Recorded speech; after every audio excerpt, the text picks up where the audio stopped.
ಮಂಗಳವಾರ ಮಂಗಳೂರಿನ ಎಸ್ಡಿಪಿಐ ಕಚೇರಿಯಲ್ಲಿ ಸುದ್ದಿಗೋಷ್ಠಿಯನ್ನುದ್ದೇಶಿಸಿ ಮಾತನಾಡಿದ ಎಸ್ಡಿಪಿಐ ಮಂಗಳೂರು ಅಧ್ಯಕ್ಷ ಅಶ್ರಫ್ ಅಡ್ಡೂರು ಅವರು, ಎಸ್ಐಆರ್ ಮೂಲಕ ಮತದಾರರ ಪಟ್ಟಿಯನ್ನು ಪರಿಷ್ಕರಣೆ ಮಾಡುವ ಕೆಲಸ ಮಾಡಲಿ. ಆದರೆ ಮತ್ತೊಂದೆಡೆ ಬಿಜೆಪಿಯವರು ತಮ್ಮ ವಾದದಲ್ಲಿ ಎಸ್ಐಆರ್ ಮೂಲಕ ದೇಶದೊಳಗೆ ಇರುವ ನುಸುಳುಕೋರರನ್ನು ಗುರುತಿಸಲು ಈ ಪ್ರಕ್ರಿಯೆ ಆರಂಭಿಸಲಾಗಿದೆ ಎನ್ನುತ್ತಿದ್ದಾರೆ. ಎಲ್ಲಕ್ಕೂ ಮುಖ್ಯವಾಗಿ ಎಸ್ಐಆರ್ನ 3ನೇ ಹಂತದಲ್ಲಿ ಬಿಎಲ್ಒಗಳಿಗೆ ಸರಿಯಾಗಿ ತರಬೇತಿಯನ್ನು ನೀಡಿಲ್ಲ. ಅವರಿಗೆ ಬರೀ ಜಿಲ್ಲೆಯಲ್ಲಿ 2 ದಿನಗಳ ಮಾತ್ರ ತರಬೇತಿ ನೀಡಲಾಗಿದೆ. ಮತದಾರರಿಗೂ ಪೂರ್ಣ ಪ್ರಮಾಣದಲ್ಲಿ ಮಾಹಿತಿ, ಜಾಗೃತಿಯನ್ನು ನೀಡುವ ಕೆಲಸವಾಗಿಲ್ಲ. ಇದರಿಂದ ಅರ್ಜಿ ಪೂರ್ಣಗೊಳಿಸುವ ಸಮಯದಲ್ಲಿ ಸಾಕಷ್ಟು ತಪ್ಪುಗಳು ನುಸುಳುವ ಸಾಧ್ಯತೆ ಇದೆ ಎಂದರು. ಬಿಎಲ್ಒಗಳಿಗೆ ಪೂರ್ಣ ಪ್ರಮಾಣದ ಎನ್ಯುಮರೇಷನ್ ಫಾರಂ ಸಿಕ್ಕಿಲ್ಲ. 30% ರಿಂದ 40% ಮಾತ್ರ ನೀಡಲಾಗಿದೆ. ಒಂದೊಂದು ಮನೆಗೆ ಭೇಟಿ ನೀಡಿದಾಗ ಒಂದೊಂದು ಫಾರ್ಮ್ ಮಾತ್ರ ಬಂದಿದೆ. ಬಾಕಿ ಉಳಿದವರ ಫಾರ್ಮ್ ಮತ್ತೆ ಕೊಡುತ್ತೇನೆ ಎಂದು ಹೇಳುವ ಸ್ಥಿತಿ ಇದೆ.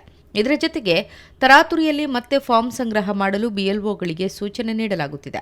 ಬಿಎಲ್ಒಗಳು ಸರಿಯಾಗಿ ಕೆಲಸ ಮಾಡದೆ ಹೋದಲ್ಲಿ ಎಫ್ಐಆರ್ ದಾಖಲಿಸಿ ಎನ್ನುವ ಮಾತುಗಳು ರಾಜ್ಯ ಚುನಾವಣಾ ಆಯುಕ್ತರಿಂದ ಬರುತ್ತಿದೆ.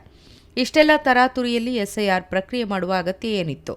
ಇದಕ್ಕಾಗಿ ಸರಿಯಾದ ಸಮಯವನ್ನಾದರೂ ನೀಡುವ ಅಗತ್ಯತೆ ಇದೆ ಎಂದರು. 2002ರಲ್ಲಿ ಮತದಾರರ ಮಾಹಿತಿಯನ್ನು ಕನ್ನಡದಲ್ಲಿ ಸಂಗ್ರಹ ಮಾಡಲಾಗಿತ್ತು. ಆದರೆ ಈ ಬಾರಿ ಕನ್ನಡದಲ್ಲಿ ಮಾಹಿತಿ ಪಡೆದುಕೊಂಡು ಬಿಎಲ್ಒಗಳು ತಮ್ಮ ಆ್ಯಪ್ನಲ್ಲಿ ಇಂಗ್ಲಿಷ್ನಲ್ಲಿ ನಮೂದು ಮಾಡಬೇಕು. ಕನ್ನಡದಿಂದ ಇಂಗ್ಲಿಷ್ಗೆ ಮಾಡಿದಾಗ ಅಕ್ಷರಗಳಲ್ಲಿ ತಪ್ಪುಗಳು ಕಾಣಿಸಿಕೊಳ್ಳುತ್ತವೆ. ಮತದಾರರ ಕರಡುಪಟ್ಟಿಯಲ್ಲಿ ತಪ್ಪಾಗಿ ಮಾಹಿತಿ ಬಂದರೆ ಅಲ್ಲೂ ಸಮಸ್ಯೆಯಾಗುತ್ತದೆ. 2002ರಲ್ಲಿ ಗೊಂದಲಗಳು ಸಾಕಷ್ಟಿತ್ತು. ಅದಕ್ಕಿಂತ ಹೆಚ್ಚಿನ ಪ್ರಮಾಣದಲ್ಲಿ ಗೊಂದಲಗಳು ಈ ಬಾರಿ ಮೂಡುತ್ತಿದೆ ಎಂದರು. ಅವರು ಒಂದು ಫಾರ್ಮ್ ಅನ್ನು ಕೊಟ್ಟು ಉಳಿದ ಫಾರ್ಮು ಇನ್ನೊಮ್ಮೆ ಪ್ರಿಂಟ್ ಆದ ನಂತರ ನಾವು ತರ್ತೇವೆ ಅಂತ ಹೇಳಿ ಮತ್ತೆ ಅವರು ಉಳಿದ ಫಾರ್ಮ್ ಅನ್ನು ತೆಗೆದು ಹೋದರು. ಇನ್ನೂ ಕೂಡ ಹಲವಾರು ಮಂದಿಯ ಹೆಸರುಗಳು 2026ರ ಮತಪಟ್ಟಿಯಲ್ಲಿದೆ. ಆದರೆ ಅವರಿಗೆ ಕೆಲವರಿಗೆ ಇನ್ನೂ ಕೂಡ ಫಾರ್ಮ್ಸ್ಗಳು ಸಿಗಲಿಲ್ಲ. ಇಂತಹ ಸಮಸ್ಯೆಗಳಿರುವಾಗ ತರಾತುರಿಯಲ್ಲಿ ಫಾರ್ಮ್ಗಳನ್ನು ಕಲೆಕ್ಟ್ ಮಾಡುವಂತಹ ಒಂದು ಪ್ರೆಷರನ್ನು ಬಿಎಲ್ಎಸ್ಗಳಿಗೆ ಹಾಕ್ತಾ ಇದ್ದಾರೆ. ಸಾಮಾನ್ಯವಾಗಿ ಬಿಎಲ್ಎಸ್ಗಳನ್ನು ಅಪಾಯಿಂಟ್ ಮಾಡುವಾಗ ಸಾಧಾರಣವಾಗಿರುವವರು ಅಂಗನವಾಡಿ ಕಾರ್ಯಕರ್ತೆಯವರು.